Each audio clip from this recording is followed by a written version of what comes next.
ketika ada tanah longsor di satu wilayah ataupun desa tertentu, maka suku adat akan mengatakan bahwa ini adalah bala yang dikirimkan oleh roh ataupun dewa tertentu untuk menghukum masyarakat.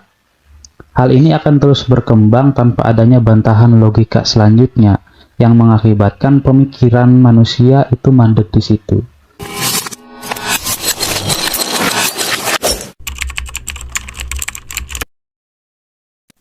Oke, halo semuanya. Kembali lagi dengan saya di channel Filsuf Liar. Jadi kali ini kita akan bahas satu pembahasan tentang mana cara berpikir orang-orang dulu atau orang-orang kuno.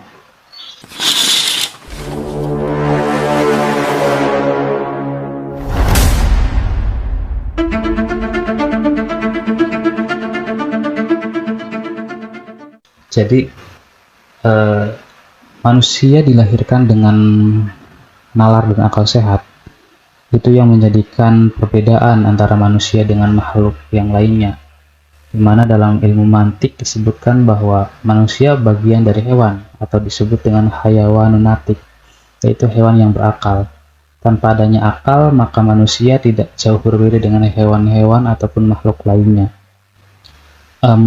Dengan adanya akal dan nalar yang dimiliki oleh manusia, manusia telah mengalami fase perkembangan begitu pesat, di mana dari dulu zaman batu hingga sekarang zaman teknologi, perkembangan nalar manusia selalu berkembang. Bahkan hingga saat ini, nalar manusia masih terus berlanjut. Entah akan menjadi apa masa depan dunia di tangan manusia dengan terus berkembangnya nalar dan akal sehat manusia.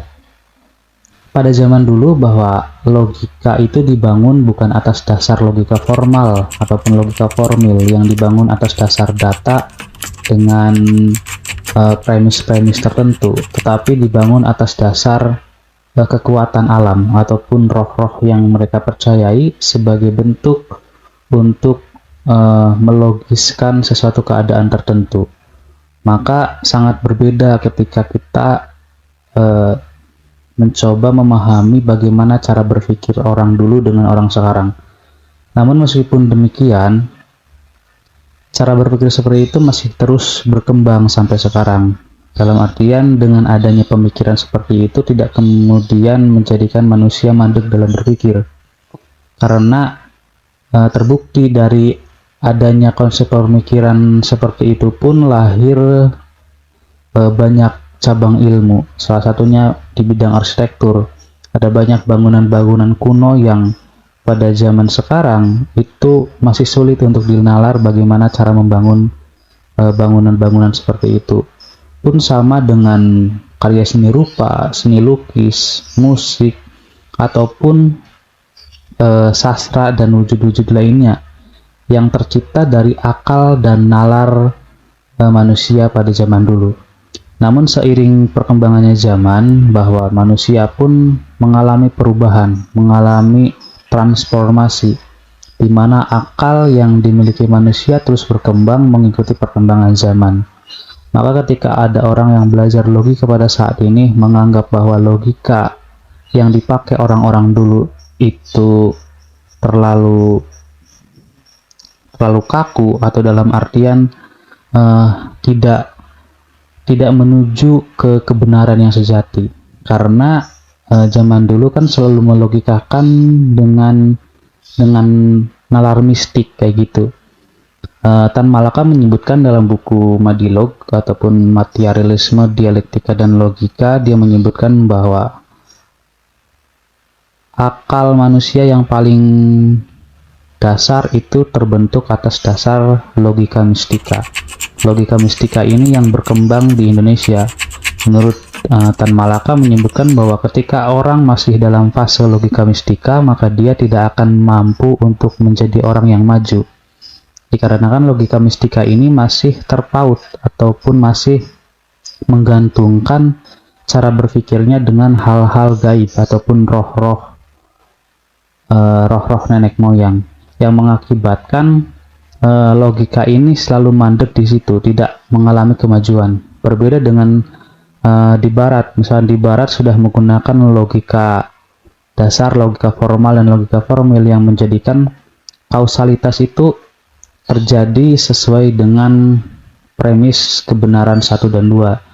Sedangkan dalam logika mistika itu hal yang terbentuk logikanya ya seperti itu. Misalkan contoh seperti ini.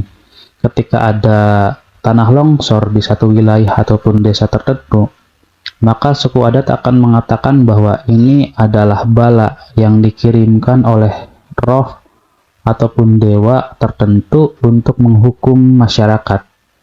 Hal ini akan terus berkembang tanpa adanya bantahan logika selanjutnya yang mengakibatkan pemikiran manusia itu mandek di situ.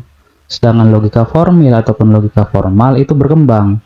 Semisalkan contoh, ketika satu kebenaran menjadi sebuah premis satu ataupun tesis, maka kemudian ada lawan dari kebenaran itu yang disebut dengan kebenaran 2 ataupun premis 2 yang menjadi antitesis. Maka ketika ada satu kebenaran melawan satu kebenaran yang lain, akan timbullah sintesis. Sintesis ini yang menjadi faktor kebenaran yang disimpulkan dari dua kebenaran tadi. Maka kebenaran formil itu selalu berkembang. Jadi ketika sekarang sudah menjadi sintesis pun, itu nantinya dia akan menjadi tesis kembali ketika ada satu kebenaran lain yang bertentangan dengan kebenaran itu. Kemudian itu akan terus berlanjut yang mengakibatkan logika dan nalar manusia terus mengalami perkembangan hingga saat ini.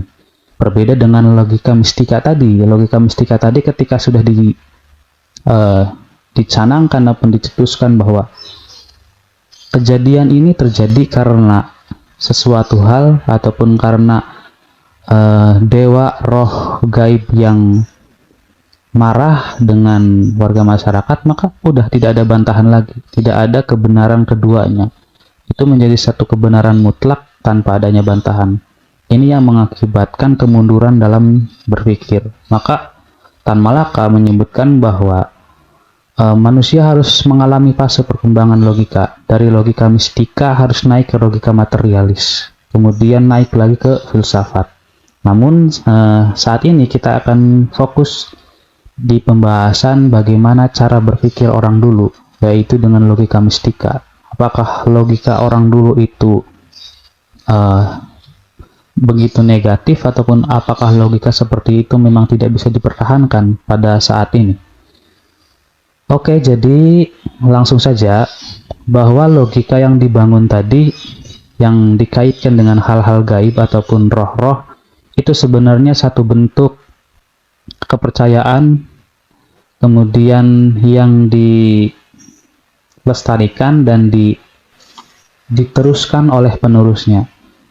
Ini biasanya terjadi dalam hukum adat, dan logika seperti ini itu berguna ketika ditempatkan di tempat yang tepat. Sebagai contoh seperti ini, ada satu hutan dilindungi. Ketika hutan itu diatur atas dasar logika formal, maka hutan ini tidak akan bisa bertahan lama. Karena apa? Karena kebenaran yang saat itu dipegang, misalkan contoh bahwa kelestarian alam harus dijaga, karena tanpa adanya alam, maka kita tidak akan mendapatkan udara bersih, misalkan. Kemudian nanti ada logika lain, oh iya, ternyata kebutuhan sekarang itu bukan hanya itu, bahwa pohon-pohon itu harus ditebang, karena tanpa adanya pohon ditebang, manusia tidak bisa hidup. Tidak bisa hidup karena tidak bisa membangun rumah, tidak bisa mendapatkan makanan dari hasil kunculan kayu, misalkan. Maka logika-logika yang berkembang seperti itu akan mengakibatkan alam itu hancur.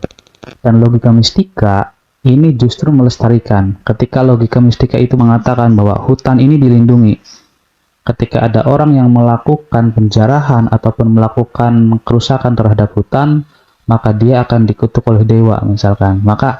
Dan logika ini tuh bertahan gitu. Maka sampai kapanpun itu akan menjadi kepercayaan dan alam akan tetap lestari. Maka logika mistika untuk zaman sekarang pun sebenarnya masih tetap berlaku dan masih harus diberlakukan. Karena apa?